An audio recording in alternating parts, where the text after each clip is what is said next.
Welcome to Express Info. Do you want to have these exclusive Puma Rise Nitro basketball shoes? Because once we reach 200k subscribers, we will be having this giveaway. Just comment to win. Shoes are promoted by Kai Sotto himself. Just like this video, and most importantly, comment anything positive about Kai Sotto. It's easy. Commenting is the key to win. Share your positive comments about Kai Sotto. Do it now na. Win the prize. Stay tuned for more updates. Kai Sotto is back. After the FIBA World Cup, ay marami ang nagtatanong, what's next for Kai Sotto? Well, magbabalik basketball court na naman ang best young NBA prospect ng Pilipinas na si Kai Sotto sa Hiroshima Dragonflies as they will take on Shimane Susano Magic sa pagbubukas ng kanilang preseason games. Napakagandang laban ito dahil parehong nakapasok sa quarterfinals last season ang Hiroshima Dragonflies at ang Shimane Susano Magic. Parehong nasa Western Conference ang dalawang teams at pangalawa sa standings last year ang Shimane Susano Magic na mayroong 48 wins at pang-apat naman ang Hiroshima Dragonflies with 41 wins. Pero sa quarterfinals ay hindi pinalad ang dalawang teams at hindi nakaalagwa sa next round. Kaya siguradong hindi lang quarterfinals ang kanilang hangad sa season na ito, kundi gusto ng bawat team na makaabot sa finals.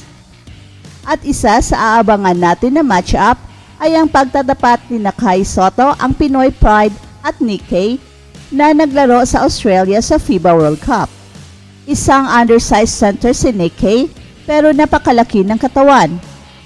Napakabilis at napaka-efficient. Unang-una ay masusubukan na naman ang strength ni Kai Sotto against the bull-strong na Boomers player. Titingnan naman natin ang kanilang mga averages sa FIBA World Cup. Si Nick Kay ay naglaro ng 5 games at nakakuha ng 6.4 points, 4.6 rebounds, and 0.2 blocks in 23.5 minutes of action. Samantalang si Kai Sotto ay nakapaglaro rin ng 5 games at mayroong average na 6 points, 4 rebounds, and 0.8 blocks in just 14.2 minutes of playing time. Makikita natin sa ating comparative stats na dikit ang kanilang mga numero, pero Kai Sotto has less playing time. Kaya sa Japan B-League at sa kanilang pagtatapat ngayong Sabado, ay very crucial ang makukuhang playing time ni Kai Sotto. The more the playing time, ay mas mayroong malaking possibility na malaki ang mabibigay ni Kai Sotto sa Hiroshima Dragonflies. At aabangan rin natin kung merong katotohanan ang sinasabi ng NBA agent ni Kai Sotto na maglalaro si Kai Sotto ng at least 25 minutes per game sa Hiroshima Dragonflies sa kanyang pagbabalik. At kung totoo man ito, ay siguradong gaganda ng husto ang kanyang paglalaro and this will be a good preparation sa kanyang pagpapatuloy sa paglalakbay tungo sa NBA.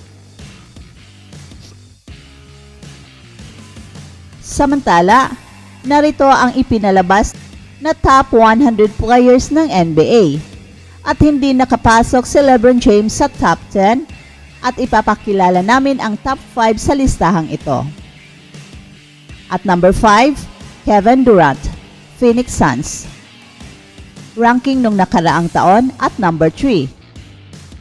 Sa kanyang edad na 34 years old, nag-average si Kevin Durant ng halos 30 points bawat laro sa pagitan ng Brooklyn Nets at Phoenix Suns habang pinupuri ang kanyang career high na .677 shooting percentage, ang pinakamahusay sa lahat ng NBA player na may usage rate na hindi bababa sa 30%.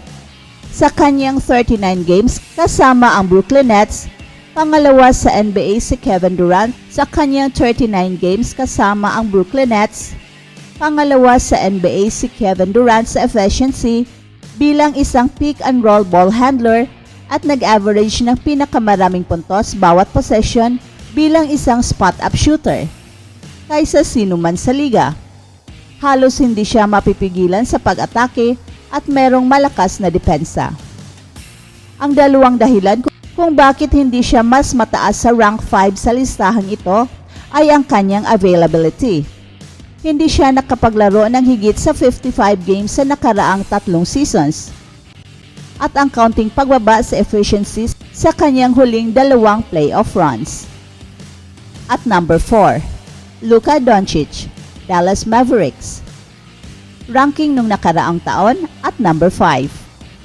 Sa edad na 24 years old lamang, meron ng parehong bilang sa mga first team All-NBA selections sa Luka Doncic tulad ni Stephen Curry, Chris Paul, at ang kamakailang Hall of Fame inductee na si Dirk Nowitzki. Bagamat hindi nakapasok ang Mavericks sa playoffs nung nakaraang season, hindi ito dahil sa kakulangan ng pagsusumikap ni Luka Doncic. Sa kabila ng mga pagbabago sa roster, isinusulong pa rin ng Slovenian guard ang kanyang opensa na may career high na 32.4 points at 49.6 shooting percentage, na siya rin ang pinakamahusay sa kanyang karera. At number 3, Stephen Curry, Golden State Warriors. Ranking nung nakaraang taon at number 2. Marami pa ring mag-argue na si Stephen Curry ang pinakamahusay na manlalaro sa liga, pero hindi ko susubukang gawin ito. Kung saan nakuha ni Nikola Jokic ang kanyang kasikatan at karapat-dapat na hindi na ito pagdidebatihan pagkatapos ng dapat sana'y ikatlong sunod-sunod na MVP at isang NBA championship. Ngunit nananatili si Stephen Curry sa kasukdulan ng kanyang kahusayan, at kung ikaw ay hindi nabibigyan ng halaga ng Warriors, tingnan mo ang net rating ng kanilang mga starters noong nakaraang taon. Pinakamahusay sa liga, malayo ang agwat, at ito'y nananatili sa malupit na kakayahan sa pag-shoot ni Stephen Curry at sa kanyang mga nakakamanghang mga galaw sa pag-atake kahit nawala sa kanya ang bola. At number 2, Giannis Antetokounmpo, Milwaukee Bucks. Ranking nung nakaraang taon at number 1. Nawala na ang trono ng Greek Freak sa listahang ito at maaari nating i-attribute ang kahusayan ni Nikola Jokic at sa hindi magandang injury na nakuha ni Giannis Antetokounmpo, at hindi ito dahil sa kanyang kakulangan. Nag-average siya ng career high na 31.1 points bawat laro at sumali siya sa mga pangalang Kareem Abdul-Jabbar at Wilt Chamberlain bilang mga tanging manlalaro sa kasaysayan ng NBA na nag-average ng hindi bababa sa 30 points, 10 rebounds at 5 assists bawat laro na may 50% shooting rate sa buong season. At dahil dito, siya ay pumasok sa top 5 ng MVP voting at itinalagang unanimous first team All-NBA selection para sa ikalawang pagkakataon. Nananatili si Giannis Antetokounmpo bilang pinakamalupit na purse sa liga sa physical na aspeto at tiyak na nagdadala ng 50 plus wins sa kanyang koponan. At number 1, Nikola Jokic, Denver Nuggets. Ranking nung nakaraang taon at number 4. Kung sakaling makasalubong mo ang time traveler mula dekada 80, maaari mong sabihin sa kanila na ang pinakamahusay na manlalaro sa NBA ngayon ay may katangiang tulad din na Magic Johnson at Kareem Abdul-Jabbar na gumagawa ng mga one-legged, wrong-footed fadeaways.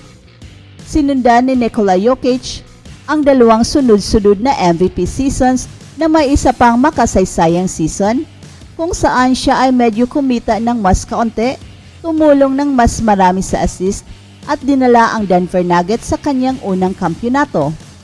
Wala pang superstar ang nagtala ng mas epektibong puntos tulad ni Nikola Jokic noong 2022-23. Pero kinatatakutan ng mga kalaban na mag-double team sa kanya dahil siya ang pinakamahusay na tagapagpasa sa laro.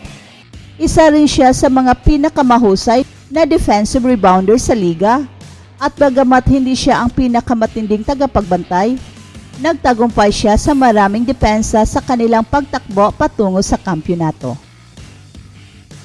That's it for now, guys. Pero bago kami magtatapos, ay huwag kalimutan na huwag magpahuli sa mga pinakabago mga kwento at balita ng kasiyahan at tagumpay. bahala na ang mga marites dyan. Basta kami ay handang maghatid ng tunay na inspirasyon sa mundo ng sports.